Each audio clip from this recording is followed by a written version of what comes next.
ओम साई राम दोस्तों, साईं कथाएं में आपका स्वागत है। आइए सुनते हैं साईं बाबा की उदी की एक बेहद अद्भुत कहानी। कहानी शुरू करने से पहले आपसे एक छोटी सी आग्रह है कि वीडियो को पूरा अवश्य सुने। आधा अधूरा सुनकर आप कुछ समझ नहीं पाएंगे और फिर लगेगा कि वीडियो में कुछ भी नहीं है। और यूं भी धार्मिक कथाएं अधूरी सुननी भी नहीं चाहिए। तो पूरा वीडियो सुने अवश्य, और उसके बाद पसंद आए तो लाइक और चैनल को सब्सक्राइब भी करें। तो आइए शुरू करते हैं आज की कथा, जिसमें ये कथा है एक ऐसे व्यक्ति की। ये मेरे परिचित में ही हैं और पटना में रहते हैं, और वो डॉक्टर हैं।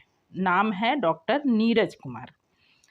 उनको विवाह के 9 वर्ष के बाद पुत्र की प्राप्ति हुई। चलिए, जो भी है कुछ देर से हुआ, पर पुत्र हुआ, सब कुछ ठीक था और किसी तरह की कोई परेशानी नहीं थी। बच्चा स्वस्थ था और स्नेह स्नेह वो अपने उम्र के अनुसार बड़ा भी हो रहा था। पर एक परेशानी थी कि वो जब भी सोता तो बेहद डर कर उठ के रोने लगता। इस चीज़ को परिवार के लोगों ने बहुत अधिक कोई परेशानी वाली बात नहीं समझी, क्योंकि लगा कि बच्चे सोते वक्त ऐसा करते ही हैं और छोटे बच्चे सोते वक्त डरते हैं, ये कोई बहुत नई बात नहीं है। फिर भी चूंकि पिता डॉक्टर थे तो उन्होंने एक बार डॉक्टर से चेक कराया तो बच्चा बिल्कुल स्वस्थ था। डॉक्टरों के हिसाब से उसे कोई तकलीफ नहीं थी, सब कुछ ठीक ही रहा। बच्चा स्नेह स्नेह बड़ा होता रहा। पर धीरे धीरे जब वो 1.5-2 वर्ष का हुआ, यानी कि बोलने लगा, तब ऐसा होता कि जब वो रात को डरता, जब भी रात या दिन, जब भी गहरी नींद में होता तो वो डरता, और जब डरता तो उठकर माँ के गोद में एकदम सिमट जाता और बोलता कि मम्मी मम्मी देखो वो आ रहा है, वो मुझे मार डालेगा, मम्मी उसे भगाओ, वो मुझे मार डालेगा। इस शब्द को सुनकर, उसकी बात को सुनकर माता पिता को, परिवार के लोगों को चिंता होने लगी कि कुछ तो बात है, बच्चे डरते अवश्य हैं पर इस तरह से तो नहीं बोलते हैं। और वो लगातार हर रात उसके साथ ऐसा होता ही था।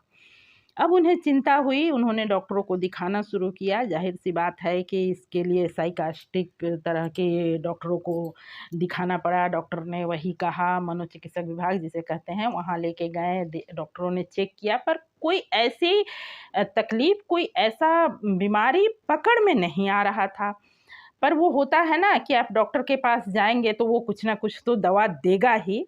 तो डॉक्टर उन्हें कुछ बच्चे को कुछ दवा दे रहे थे, जिससे कि होता ये कि बच्चा जागृत अवस्था में भी काफ़ी सुस्त सुस्त सा रहता और दिन में 2-3 बार सो जाता।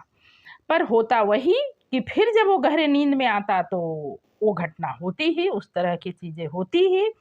बस वो सुस्त रहता। संभवतः उस दवा में कुछ नींद का असर रहता हो कि बच्चा गहरे नींद में सो पाए, पर ऐसा लाभ हो नहीं रहा था। अब बच्चे के माता-पिता चिंतित रहने लगे, और माता जिस तरह की, ये सामान्यतः होता है कि माँ अधिक चिंतित होती है, उस बच्चे की माँ भी काफ़ी चिंतित थी। तो ऐसा हुआ कि उसके पड़ोस में एक पड़ोसी महिला थी, जिससे उसने अपने बच्चे का तकलीफ शेयर किया होगा। तो वो बाबा की भक्त थी, साईं बाबा की भक्त थी। उसने उन्हें बताया कि आप एक काम करिए, आप बच्चे के गले में साईं बाबा का एक लॉकेट डाल दीजिए, उसके सिरहाने बाबा की एक छोटी सी तस्वीर रखिए, और ऊदी उसके माथे पर लगाकर बाबा से अच्छी तरह प्रार्थना कीजिए, और तब दीजिए उसके माथे पर ऊदी लगा के सुलाइए, और भरोसा रखिए साईं जरूर रक्षा करेंगे। माता के मन में पूरी तरह से ये बात आ गई। वैसे बच्चे के पिता चूँकि डॉक्टर थे तो इस बात पर पूरी तरह से वो भरोसा तो नहीं कर पाए, पर उन्होंने विरोध भी नहीं किया। तो ऊदी तो उस महिला ने ही, उनकी पड़ोसी महिला ने ही उपलब्ध करा दी, उसने ही दिया। पर माता, उसकी बच्चे की माँ, बच्चे को लेकर पास के जो भी साईं बाबा के मंदिर हो गए, ये लोग पटना में रहते हैं, तो पास में जो भी साईं बाबा के मंदिर होगा वहाँ लेकर के गई, बच्चे का माथा टेकाया, स्वयं भी बिल्कुल दिल से उसने प्रार्थना की बच्चे की रक्षा के लिए, और घर आकर उस रात ही उसने उदी लगाया और बाबा का लॉकेट गले में डाला और सिरहाने में बाबा की छोटी सी तस्वीर रखी। ये काम वो करने लगी और धीरे धीरे, पहली रात तो बच्चा उठा पर उस तरह से डरा नहीं, उठा, थोड़ा सा हिला डुला उठा, माँ के गोद में चिपक गया पर कुछ बोला नहीं। और दूसरे तीसरे रात से धीरे धीरे उसका उठना भी बंद हुआ और बच्चा बिल्कुल अच्छी तरह से नींद में सोने लगा, उसकी सारी परेशानी दूर हो गई और बच्चा स्वस्थ रहा। इस वर्ष वो बच्चा +2 का एग्ज़ाम दिया है, जो कि काफ़ी अच्छे नंबर से पास किया है, यानी कि बच्चा बिल्कुल स्वस्थ है। ये रही बाबा की कृपा और उनका चमत्कार। तो आज के लिए बस इतना ही। कैसी लगी आज की कहानी कमेंट करके अवश्य बताएं।